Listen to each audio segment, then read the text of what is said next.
Muy bien, buenas tardes.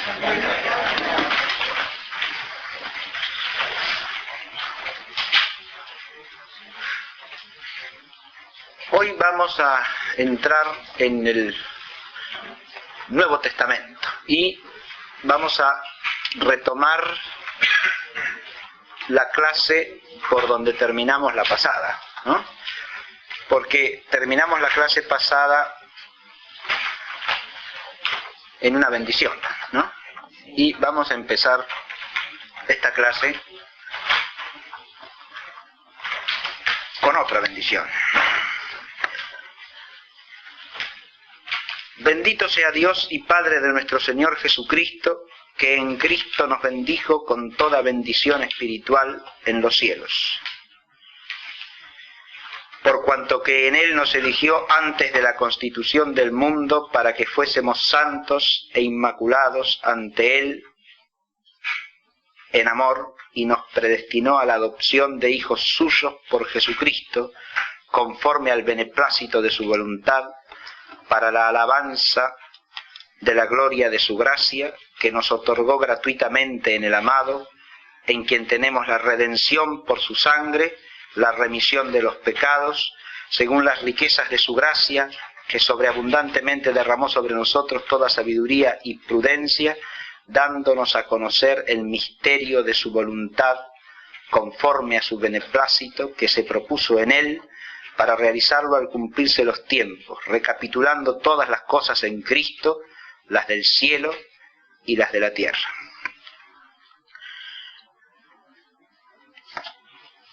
Este texto con que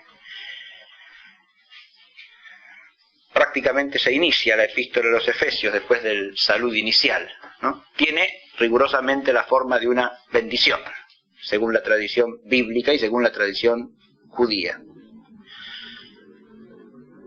Empieza con el típico bendito, ¿no? Como decíamos en la clase pasada al terminar, bendito sea el Señor, Dios de Israel. Bendito sea Dios y Padre de nuestro Señor Jesucristo. Y este texto resume, sintetiza el conjunto de la clase de hoy de alguna manera.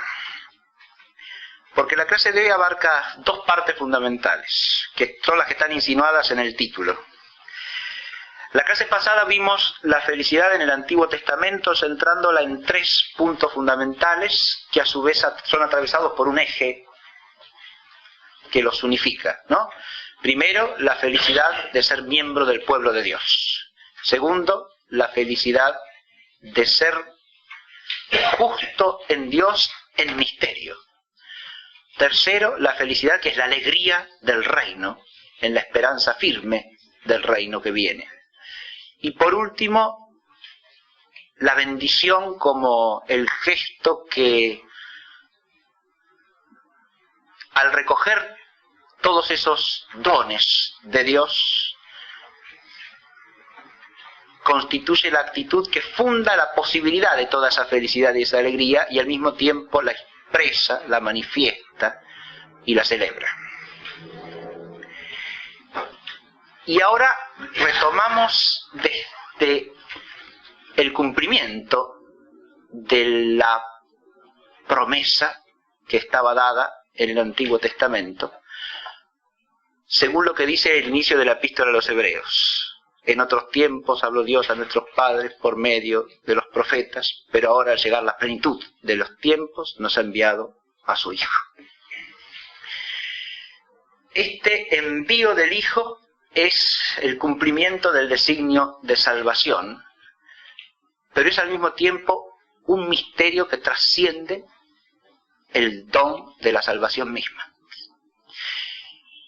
Por eso el concepto y al mismo tiempo el tema que unifica las dos partes de la clase es ese concepto de don de Dios, que está tomado aquí precisamente de un texto bíblico, que es el capítulo 4 del Evangelio de Juan, en que el Señor le dice a la samaritana: si tú conocieses el don de Dios.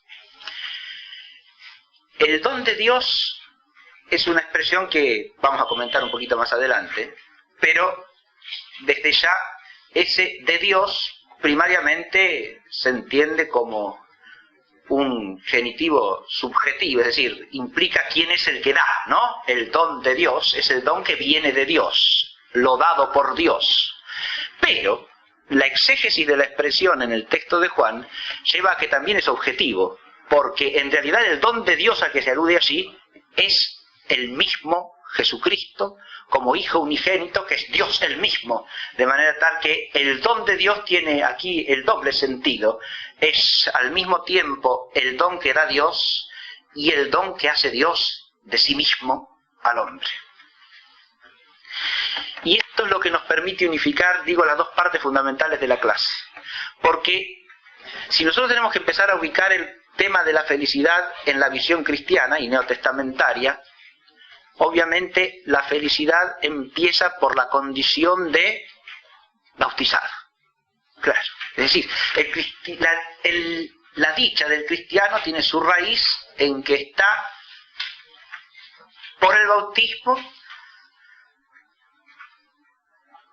muerto, sepultado y resucitado con Cristo en Dios.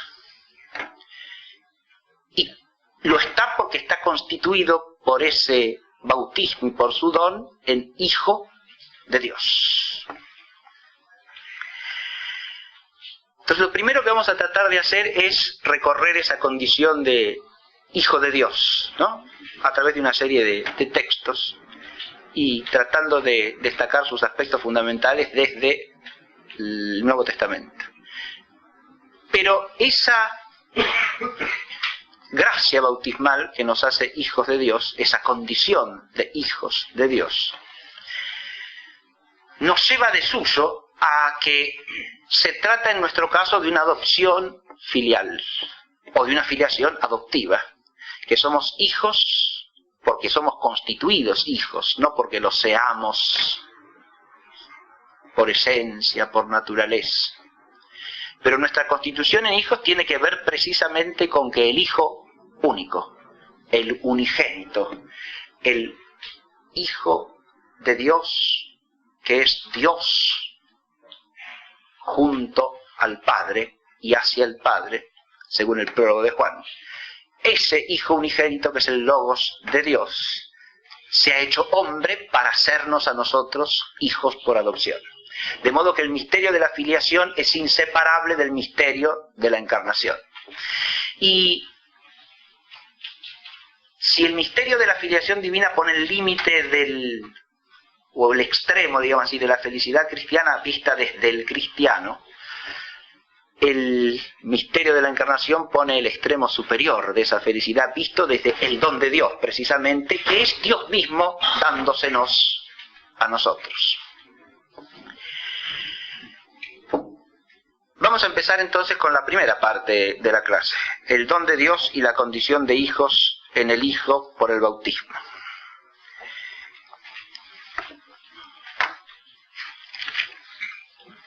Vamos a entrar por Pablo, porque precisamente la teología del bautismo en toda su complejidad arranca primariamente de los textos paulinos, porque Pablo es el que evangeliza a partir de ese misterio del bautismo, por el cual nosotros somos hechos hijos en el Hijo.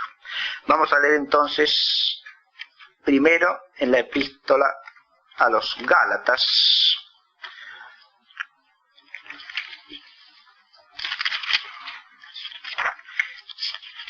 el final del capítulo 3, que dice: todos pues sois hijos de Dios por la fe en Cristo Jesús, porque cuantos en Cristo Jesús habéis sido bautizados, os habéis vestido de Cristo. No hay ya judío o griego, no hay siervo o libre, no hay varón o mujer, porque todos sois uno en Cristo Jesús.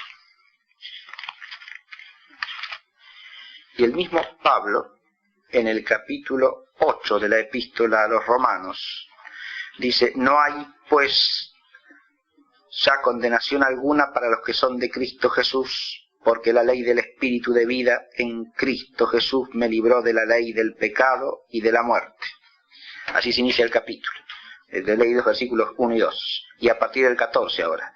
Porque los que son movidos por el Espíritu de Dios, estos son hijos de Dios, que no habéis recibido el espíritu de siervos para recaer en el temor, antes habéis recibido el espíritu de adopción, por el que clamamos Abba, Padre.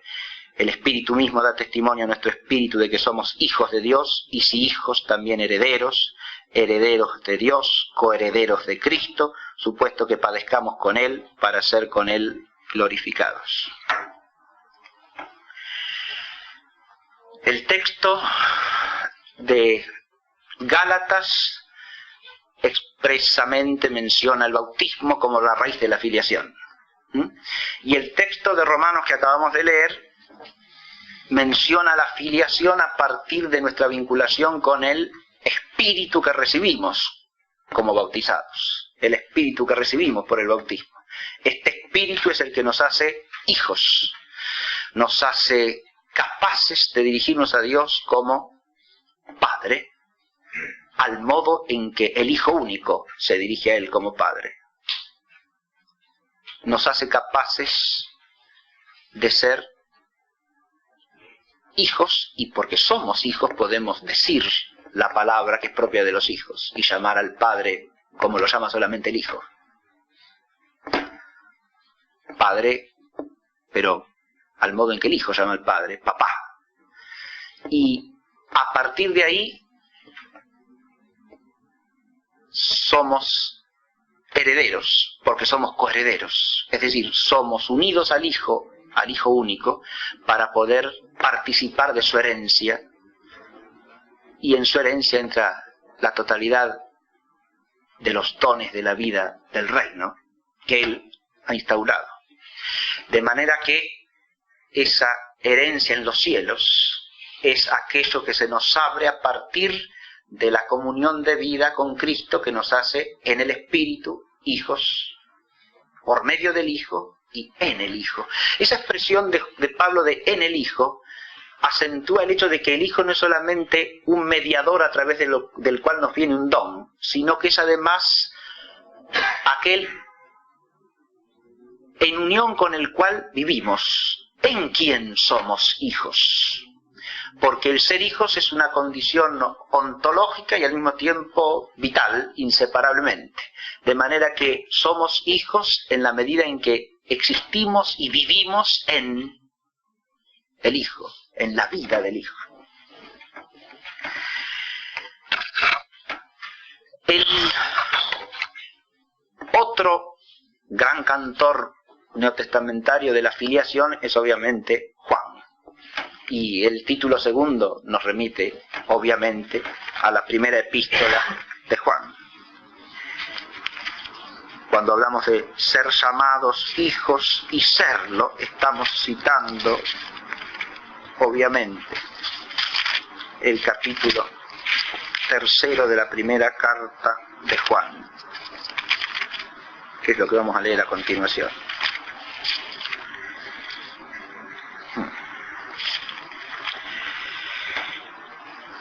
Ved qué amor nos ha mostrado el Padre, que seamos llamados hijos de Dios, y lo seamos. Por esto el mundo no nos conoce, porque no le conoce a Él. Carísimos, ahora somos hijos de Dios, aunque aún no se ha manifestado lo que hemos de ser. Sabemos que cuando se manifieste seremos semejantes a Él, porque le veremos tal cual es. Y todo el que tiene en Él esta esperanza se purifica, como puro es Él. El que comete pecado traspasa la ley, porque el pecado es transgresión de la ley. Sabéis que apareció para quitar el pecado y que en Él no hay pecado. Todo el que permanece en Él no peca, y todo el que peca no le ha visto ni le ha conocido. El texto de Juan nos enfoca en una perspectiva distinta, pero partiendo de la misma noción fundamental de la filiación. La filiación acá es la realidad de ser hijos. No solo ser llamados, sino que es un nombre que se corresponde con la realidad. Por eso Juan dice, no se trata solamente de que somos llamados hijos, sino que lo somos. Y este ser hijos lo vincula Juan fundamentalmente al amor de Dios. Porque de entrada se dice, ved qué amor nos ha manifestado Dios, el Padre, que seamos llamados hijos y lo seamos. Y luego todo el resto del texto se concentra en nuestra pertenencia al ser del Hijo, porque somos llamados hijos y lo somos. Y por lo tanto, en nosotros habita la vida del Hijo, y por lo tanto no habita el pecado, no habita la transgresión de la ley, que es el pecado, sino la vida verdadera. O, según la expresión de Juan, que ahora vamos a analizar inmediatamente, la gracia de la verdad.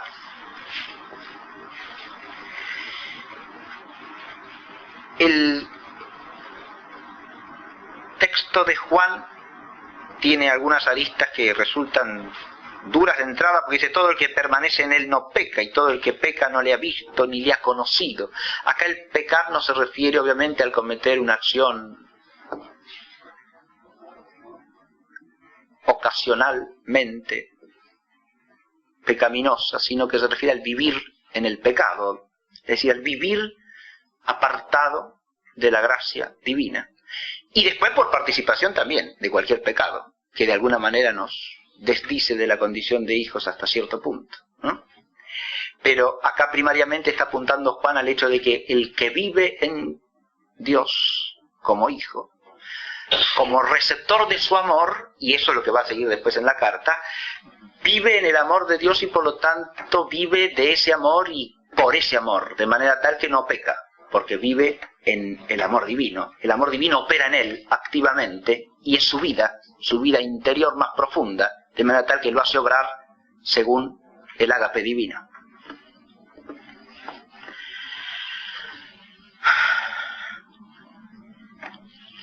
Si partimos de estos dos textos, el bautismo viene a traernos el don de la filiación. Ahora, el don de Dios lo entendemos como ese don que recibimos nosotros, ¿no? Primero que nada, ese don de la filiación divina que nos alcanza haciéndonos hijos en el Hijo. Pero esta filiación implica y es inseparable de la redención. Es decir, esta filiación exige que nosotros seamos, y esto es lo que apuntan tanto Pablo como Juan, seamos rescatados del pecado en que estábamos sumergidos. El texto que nosotros leímos, el más extenso de los textos que leí de Pablo, primero leí un fragmento del capítulo 3 de Gálatas y después fui al capítulo 8 de Romanos. Pertenece a la epístola a los Romanos, y en ambas, tanto en Gálatas como en Romanos, Pablo se plantea precisamente el tema de la salvación universal, de la redención universal traída por Cristo. Esa redención alcanza a toda la humanidad, porque toda la humanidad está sometida al pecado. Tanto los judíos como los gentiles. Y toda la humanidad necesita igualmente el don de la salvación. Esa salvación viene a través de la acción redentora de Cristo. Y rescata a la humanidad de la situación de caída en que se encuentra, de esa situación real, objetiva, histórica, y misteriosa también, de apartamiento respecto del designio original de Dios. Y por eso es en la epístola a los Romanos precisamente que Pablo vincula este misterio de la universalidad del pecado en la humanidad con el pecado original. Y es donde más explícitamente aparece en toda la revelación bíblica el misterio del pecado original como raíz de toda la condición de pecado de la humanidad entera.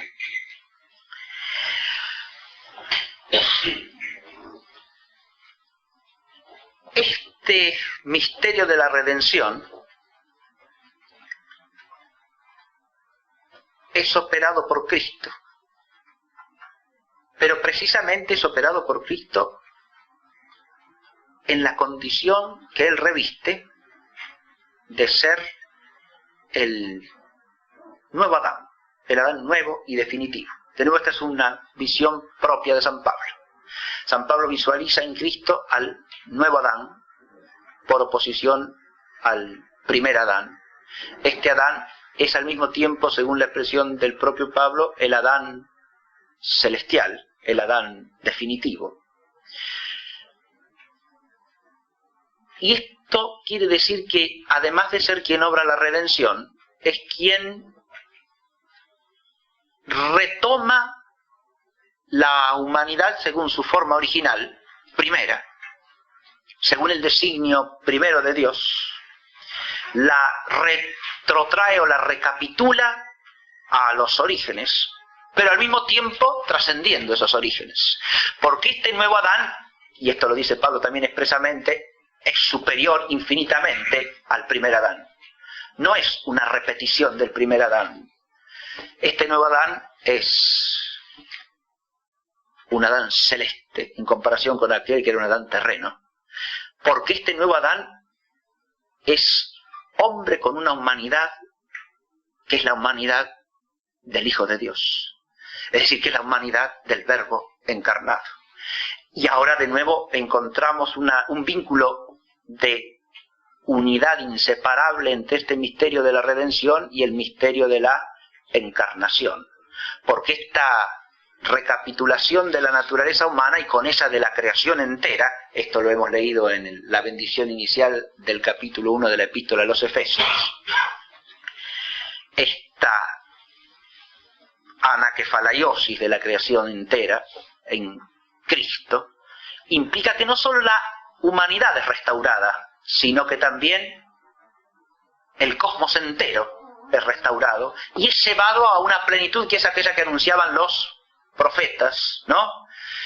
Con expresiones de un extraordinario lirismo, esa creación que es un cosmos transfigurado según la medida del Adán nuevo y definitivo. Según la medida porque es una creación para Él, es una creación para que Él tenga un lugar adecuado y para que resplandezca en ella su gloria definitiva y eterna.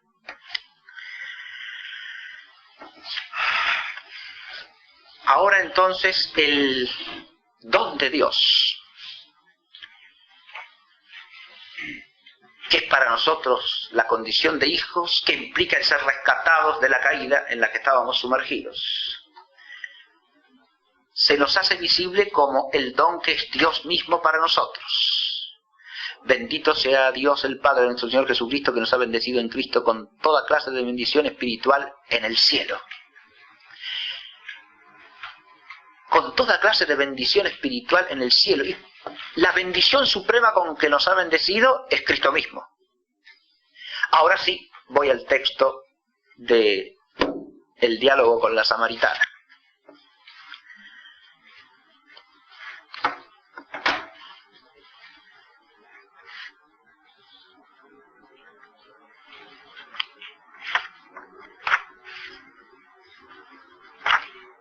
En el texto mismo lo que le dice Jesús a la samaritana, que nosotros tenemos que recordar, es primariamente: si tú conocieras el don de Dios,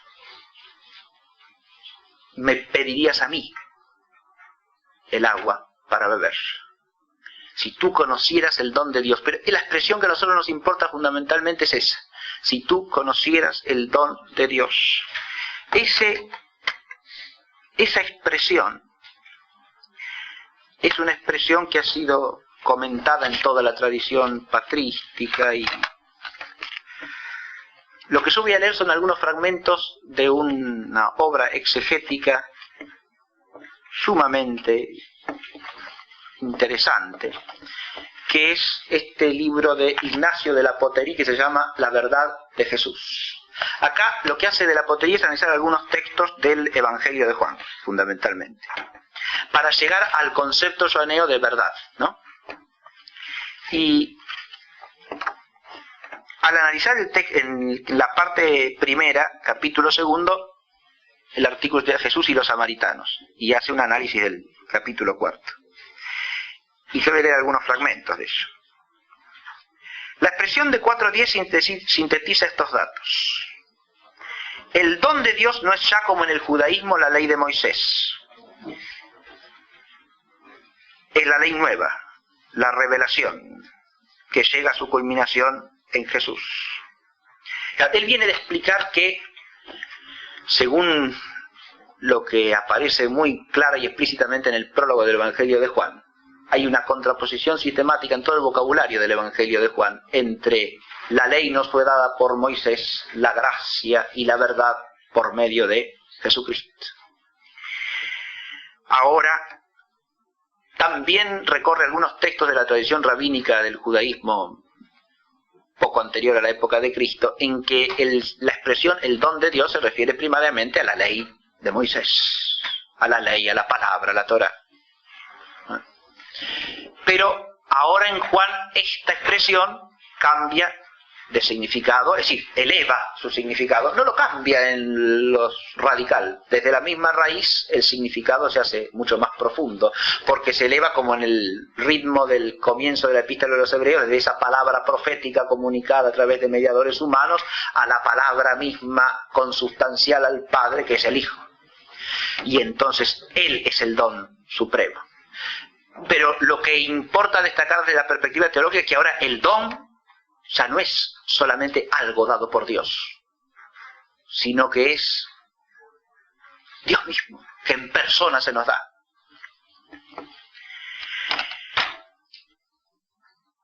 La expresión de 4:10 sintetiza estos datos. El don de Dios no es ya como en el judaísmo la ley de Moisés, es la ley nueva, la revelación que llega a su culminación en Jesús. Esta palabra de Jesús, la revelación definitiva de los tiempos mesiánicos, lleva a su perfección la revelación incompleta del Sinaí. Según 1.17, lo que debe sustituir en adelante la ley de Moisés es la revelación manifestada por Jesús. Es la verdad que es Él mismo, según 14.6. Yo soy el camino, la verdad y la vida. Al prometer a la samaritana el don de Dios, Jesús deja pues entender que se habría manifestado a ella. En efecto, a la promesa todavía vaga del versículo 10, si supieras quién es el que te dice, corresponde la respuesta del versículo final, yo soy quien hablo contigo. El significado de la metáfora del versículo 10 ha sido explicado perfectamente por un exégeta bizantino, Eutimio Sigaveno. Si conocieras el don de Dios, al decir esto, hablaba el Señor de sí mismo, que se habría manifestado progresivamente a la mujer samaritana. Ella se mostraba digna de semejante enseñanza.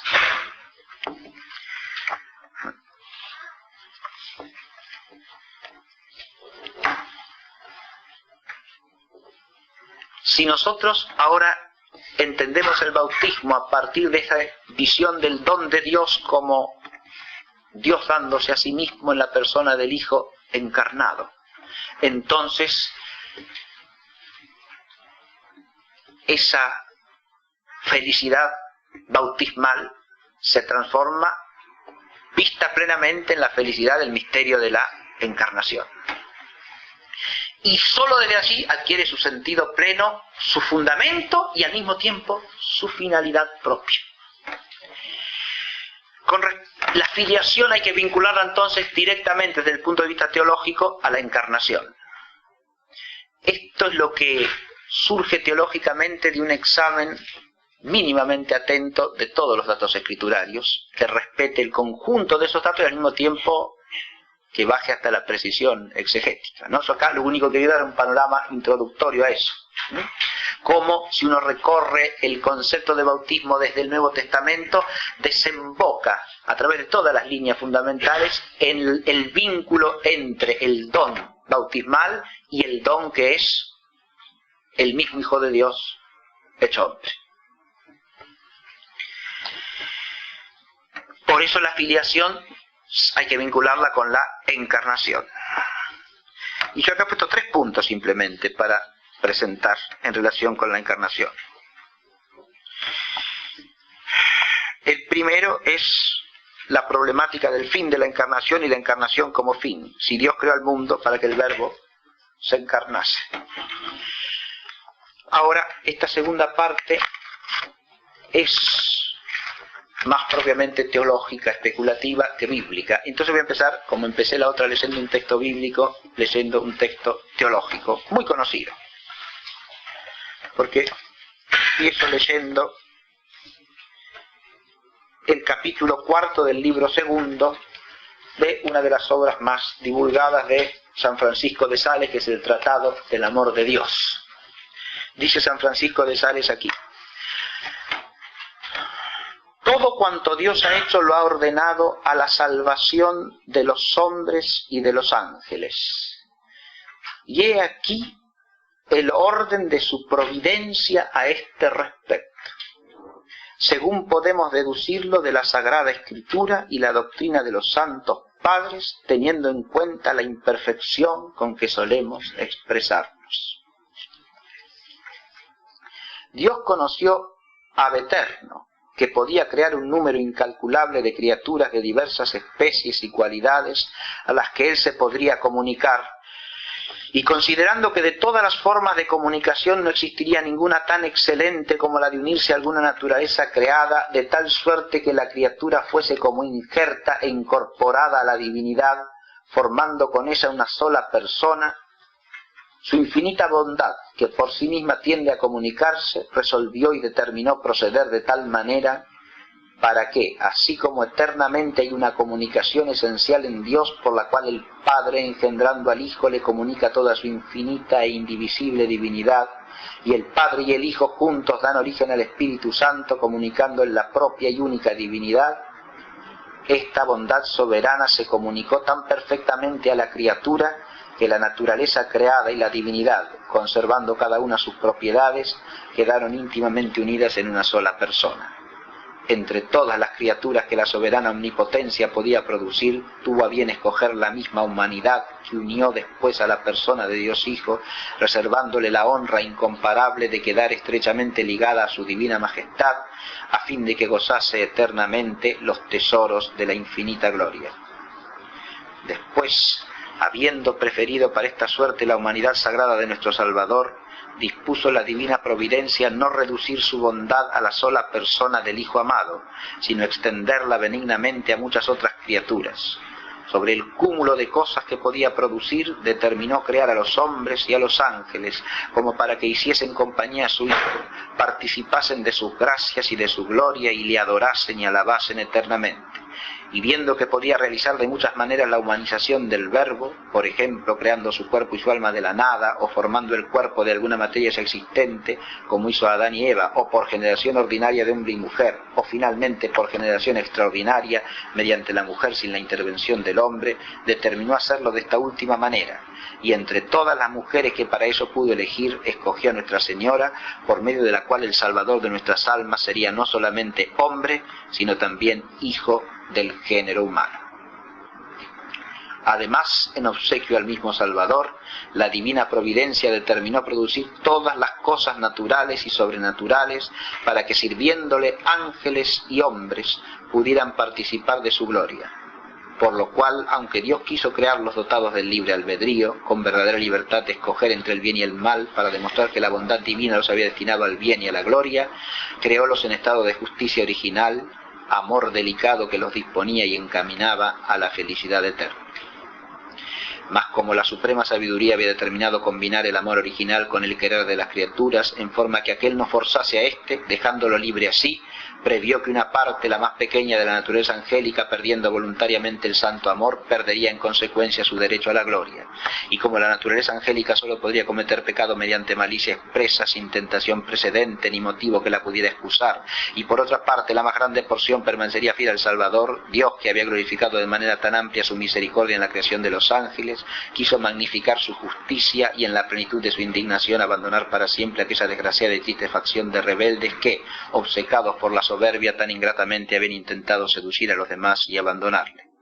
Previó también que el primer hombre abusaría de su libertad y que al perder la gracia veríase privado de la gloria, pero no quiso tratar de manera tan rigurosa la naturaleza humana como lo había hecho con la angélica.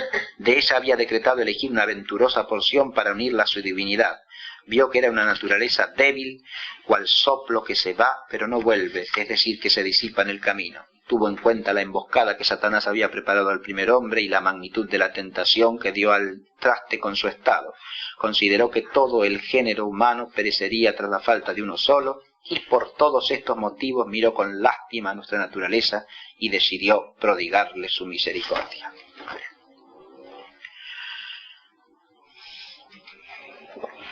este texto que acabo de leer presenta una visión teológica del designio divino. Y es un texto que ejemplifica clásicamente una de las tesis sobre el problema teológico que acá vamos a mencionar solamente, ¿no? Y al que está dedicado todo este volumen de Verbo Incarnato, el número 1, el tomo 1 de Verbo Incarnato de Monseñor Lutero, trata todo él de este problema, ¿no? Que es lo que está aludido aquí en el título primero. La problemática del fin de la encarnación, si Dios creó el mundo para que el Verbo se encarnase. Es decir, si el fin propio de la creación entera es la encarnación del Verbo. ¿Y en qué sentido? Bien. Este problema suele asociarse a otro problema que se plantea desde otro ángulo, pero que coincide primariamente con él. Y es el planteo, tal como lo recogen algunos teólogos escolásticos, Santo Tomás en particular, y otros teólogos del siglo XIII también, así lo plantea también Duns Scotus, por ejemplo. El planteo ahí es el siguiente: si de no haber pecado Adán, el Verbo se habría encarnado, ¿o no? Pero este planteo, que pone una hipótesis no real, ¿no? De no haber pecado Adán, y por lo tanto nos sitúa en un plano hipotético.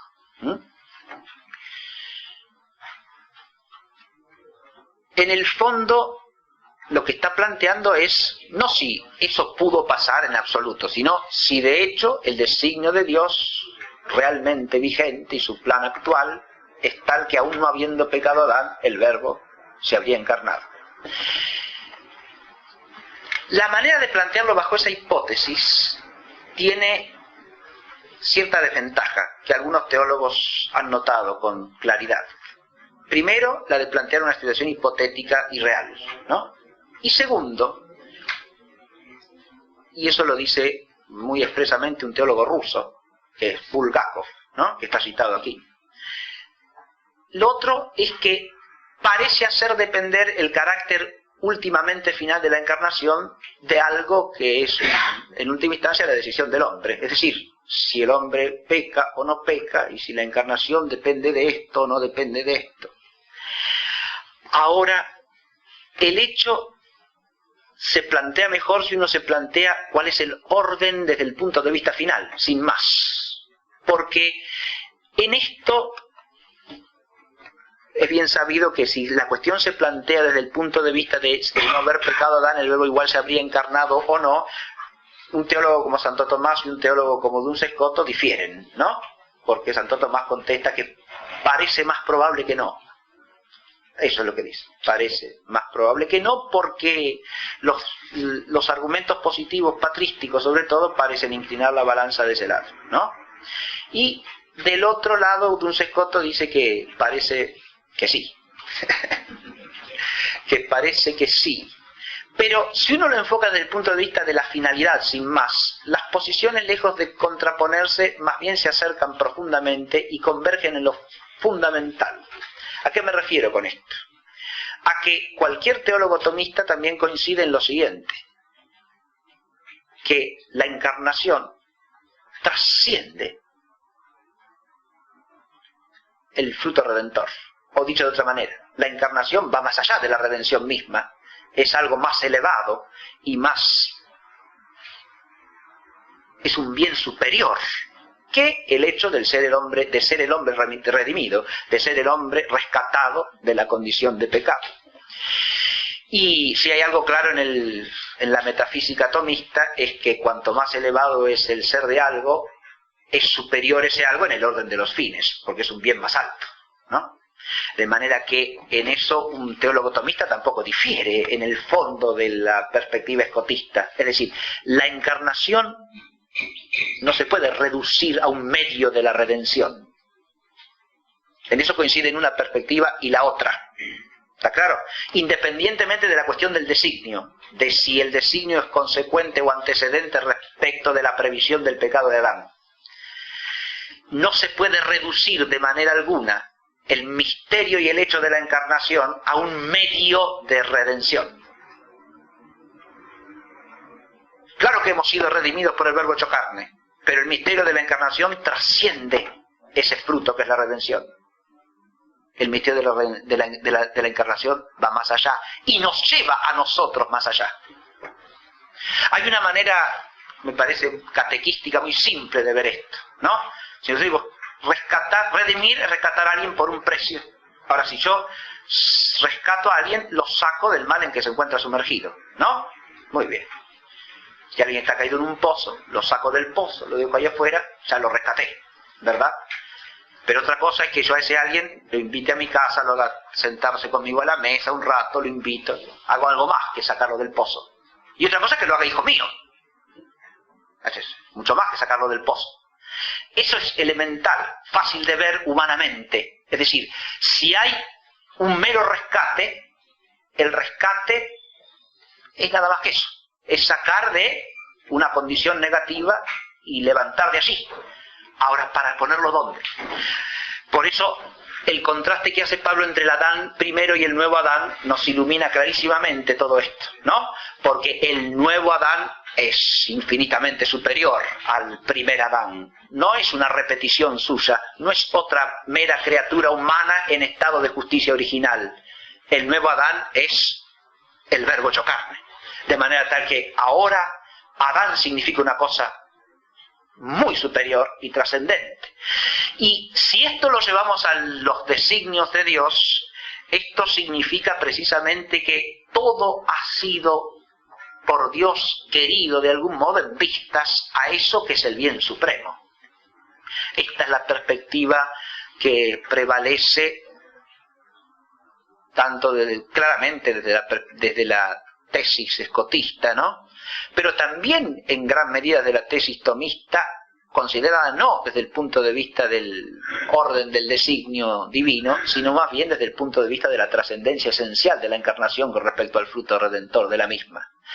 Y también esto coincide con la perspectiva más común de la teología ortodoxa, tanto griega como rusa, en el sentido de que aún la creación original es hecha en vistas y con el modelo del Adán definitivo. Es decir, la idea, y esto aparece en los comentarios bíblicos, incluso de los padres griegos, la idea, esa expresión de la Biblia de que Dios hizo al hombre a su imagen según su semejanza, se interpreta comunísimamente en el sentido de que lo creó a Adán mirando al modelo definitivo que es Jesucristo. No teniendo en cuenta otra cosa, sino que el arquetipo del hombre creado originalmente es el hombre definitivo, que es la humanidad del verbo encarnado.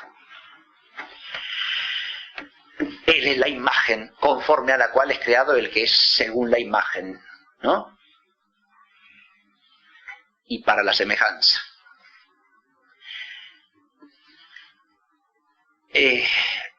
La ventaja de esa perspectiva de visualizar todo desde la encarnación como fin de la creación es que entonces todo el orden de la creación y todo el orden de la gracia aparecen como ordenados hacia el misterio del verbo encarnado, que es su corona y al mismo tiempo su fin. Porque al ser lo más elevado, es lo último en el orden de la finalidad.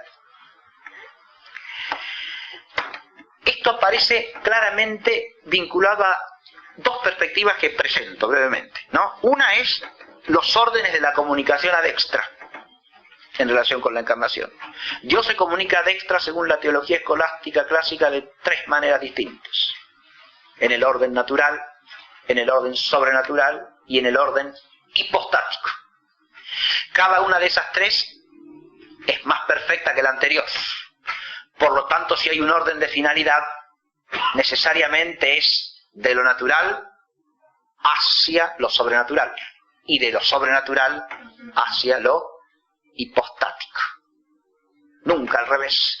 Ahora, visto en esta perspectiva, que es bosquejada precisamente por la escuela tomista sobre todo, ¿no? Esta idea de los tres órdenes de la comunicación ad extra aparece explicitada y expresada formalmente en Cayetano, ¿no? Dios, cuando se comunica comunicación ad extra, queremos decir obviamente el producir Dios algo que no sea él mismo, ¿no? Y entonces comunica por amor su ser a otro ser que no es él. Entonces comunica primero el ser a las realidades naturales. Sí. Pero las realidades naturales no son un fin. El planteo del fin de la encarnación es capcioso si uno lo visualiza, eso me parece a mí, antropomórficamente, desde el punto de vista de un fin que Dios se propone. Porque en realidad Dios es el fin. Es decir, lo que tiene fin son las cosas que no son Dios. En el orden de la comunicación adextra, lo que tiene fin es todo lo que no es Dios. De Dios brota todo. Todo es obra suya, lo que no es Dios. Es creación suya. En Dios lo que hay es un amor donativo que hace ser lo que de suyo no es. Y es solamente si Dios lo hace existir. Y eso que Dios hace existir, en primer lugar, es todo el orden de la naturaleza, todo el orden natural entero, todas las cosas creadas con su ser específico, con su naturaleza misma. Pero eso, insisto, es un medio para que exista el orden sobrenatural. El orden sobrenatural entero, no al revés. No que la gracia está para que la naturaleza esté sana. No. Si lo pienso así, invertí el orden. La naturaleza existe para ser un medio del reino, que es el orden sobrenatural. Y a su vez ese orden sobrenatural entero existe ¿para qué? Existe para el orden hipostático. Y adextra el orden hipostático que toca una sola realidad. Porque el orden hipostático es el orden de las tres divinas personas. Adextra hay una sola realidad que toca el orden hipostático, de modo directo y propio. Y es la humanidad del Verbo encarnado. Porque es la humanidad del Hijo, que forma unidad hipostática o personal con Él. No hay ninguna otra realidad que toque al orden hipostático de modo directo y absoluto en la creación entera más que la humanidad de Jesucristo, su naturaleza humana. Entonces, si nosotros el tema de la finalidad de la creación lo vemos desde esta perspectiva, adquiere una claridad y una homogeneidad que es consecuente con la idea de la encarnación fin último de la creación. Claro que sí. Ahora, otra cosa que nos permite visualizar esto, pero desde un ángulo totalmente distinto, es la integridad del misterio pascual de Cristo. El misterio pascual de Cristo, sobre todo si lo visualizamos desde la liturgia, y como la liturgia teológicamente nos enseña a verlo, tiene tres momentos fundamentales, que son los que se celebran en el triduo pascual. Primero, la Eucaristía. Segundo, la cruz. Y tercero, la resurrección. Ahora, entre estos tres hay un orden histórico, pero el teólogo lo que se puede plantear es cuál es el orden de finalidad también. ¿Cuál es para cuál? Y ahí el orden ya no es histórico. No puedo seguir simplemente el orden fáctico. ¿Cuál es para cuál? Es preguntar cuál de estos está en orden al otro. Y así parece claro que la cruz está en orden a la resurrección. Claro, la cruz es para la resurrección, no la resurrección para la cruz. Y claro, eso es obvio, manifiesto. La cruz es para la resurrección. ¿Y la Eucaristía?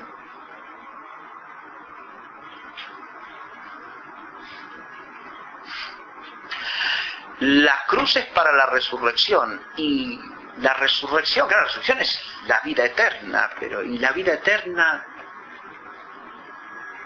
podrá consistir en esa eterna acción de gracias que es la vida en el amor de Dios? Y claro, porque resucitamos para vivir eternamente, pero la vida eterna es vida eterna ¿para qué?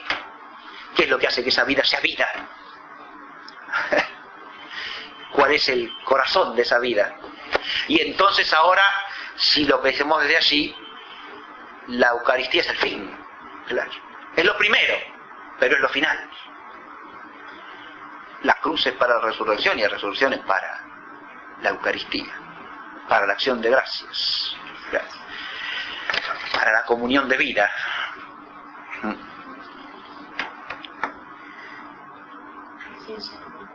Claro. Ahora, la encarnación la he planteado primero en relación con el fin de la creación entera. E insisto en esto, más que preguntarse cuál es el fin de la encarnación, lo que hay que preguntarse es de qué es fin la encarnación, ¿no? La encarnación establece la humanidad nueva en sentido cristiano, nueva y definitiva. Esa humanidad nueva es, primero que nada, la humanidad hipostáticamente unida al Verbo, es decir, la humanidad de Jesucristo. Esta humanidad es nueva con una novedad absoluta, inaudita y única, que lo que tiene de propio es absolutamente incomunicable. Dice la Epístola a los Hebreos que el Hijo se hizo semejante en todo a nosotros, excepto en el pecado. Esa excepción no es una excepción menor, es una excepción de una magnitud extraordinaria y que es necesaria en virtud de que esa naturaleza humana es la naturaleza humana de una persona divina. Y por lo tanto tiene una serie de propiedades que le vienen de ser la naturaleza humana del Hijo unigénito del Padre. Eso es lo que la hace, por ejemplo, esencial, sustancialmente impecable. No porque como naturaleza humana no pueda pecar, sino porque es la naturaleza del Verbo. Y quien peca a través de una naturaleza es el sujeto de la naturaleza, el sujeto metafísico de la naturaleza, que es la persona. No peca mi naturaleza humana, peco yo.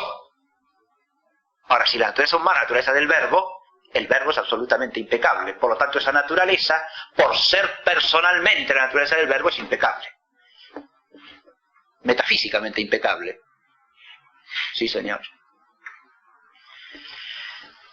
Esa naturaleza incluso tiene otras propiedades que son suyas incomunicablemente, ¿no? Tiene también una soledad metafísica que no se comunica a ningún otro ser humano, porque esa naturaleza humana es absolutamente única en dignidad personal, incomparable a cualquier otra persona humana, porque una persona humana es una persona creada, y en cambio una persona increada no es una persona creada. Y la humanidad de Cristo no es la humanidad de una persona creada, es la humanidad de una persona increada. Y porque la humanidad del Verbo también es una humanidad adorable, no en cuanto a naturaleza humana, de nuevo, porque la adoración se dirige a la persona y no a la naturaleza.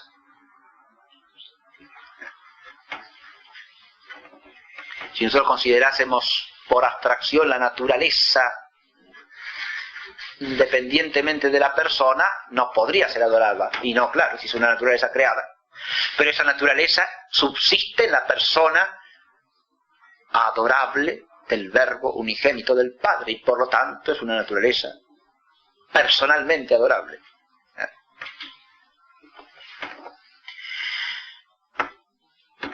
Pero para ver esto más completamente y volver al punto inicial desde aquí, a esa humanidad hipostáticamente unida al Verbo tenemos que agregarle la humanidad unida al Verbo, que es la cabeza, como su cuerpo. Y ahí tenemos el misterio total, como dice Pablo, ¿no? Cristo presente en medio de ustedes. Entonces ahora nuestra humanidad también está unida, pero unida de una manera distinta. No hipostáticamente, sino unida a través de la participación de la vida de Cristo por el don del Espíritu, unida según el dinamismo de la gracia y de la participación de la vida de Cristo por la gracia de Cristo. Y en esta unión, que es una unión personal, pero no de orden sustancial, no es una unión personal hipostática, es una unión entre nuestro ser personal creado, finito, y el ser de Cristo a través de un don que en nosotros es metafísicamente un accidente, como dice la teoría. Claro, ese don es metafísicamente un accidente en cuanto recibido en nosotros, porque no es nuestro ser sustancial, no somos sustancialmente hijos de Dios, somos hijos de Dios por participación, somos hijos de Dios por un don de la gracia de Dios, por un don gratuito que nos eleva más allá de nosotros mismos y nos incorpora en la vida y en el conocimiento del ser de Dios, y nos hace capaces, como decía el texto de Pablo, de decir Abba, y nos hace capaces de ser herederos, es decir, coherederos con Cristo. Esta humanidad unida a la cabeza, que es el cuerpo de Cristo, que es la Iglesia, esta humanidad vive en el tiempo, hasta la consumación final. Es una humanidad en el tiempo, es una humanidad transfigurada. Y esto ya está al mismo tiempo ejemplarizado, fundamentado e indicado de antemano en la transfiguración de Jesucristo mismo. Es una humanidad llamada a ser según una dimensión de ser de la que no es capaz este mundo, pero que está ya introducida en el mundo. Esa dimensión de ser trasciende lo que llama Pablo la figura de este eón, la forma de ser del mundo presente. Va más allá de la forma de ser del mundo presente, pero está instalada en su germen en el mundo presente. Empieza a existir desde este mundo. Entonces tenemos ese misterio de una humanidad en el tiempo, que es al mismo tiempo una humanidad transfigurada. Y esa transfiguración es lo que resplandece sobre el rostro de la Iglesia en cuanto ésta vive de la gracia de Cristo.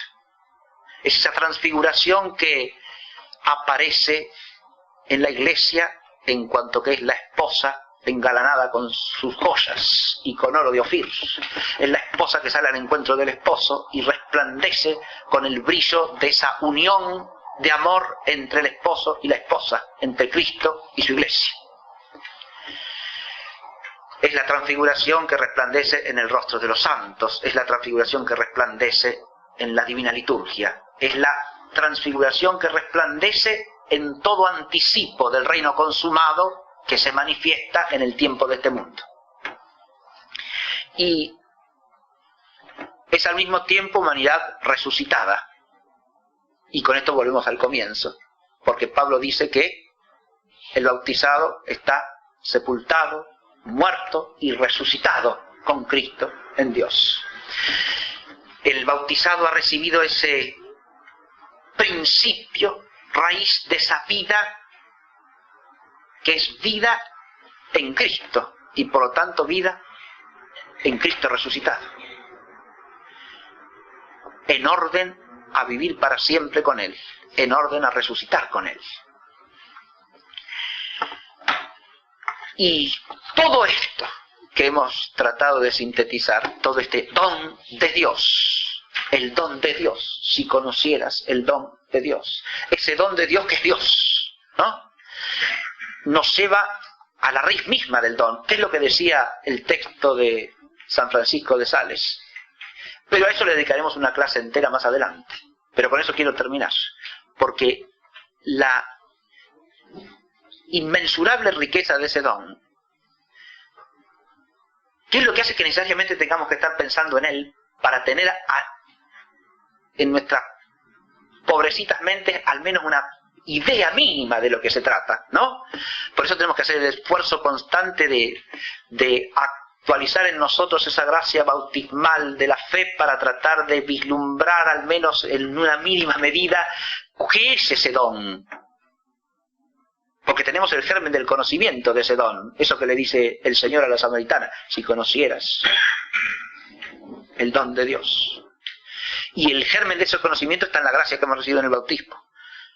Pero es un conocimiento que tenemos que tratar de actualizar y profundizar constantemente para no perder de vista, insisto, la magnitud extraordinaria de ese don, que es lo que le da sentido a la existencia del hombre y a la existencia de la creación entera, como fruto del amor de Dios, que ha querido que existiera todo lo que existe y ha querido darse a sí mismo como don que culmina la totalidad de la creación. Y con esto ya tenemos el marco introductorio para empezar a desarrollar la idea de la beatitud y de la felicidad en sentido cristiano, que es primariamente, que es lo que hemos tratado de exponer en esta clase, la felicidad del hombre que ha sido elevado a partir del misterio de la encarnación de Cristo, por este misterio y en este misterio, a hijo de Dios en el Hijo. Muchas gracias.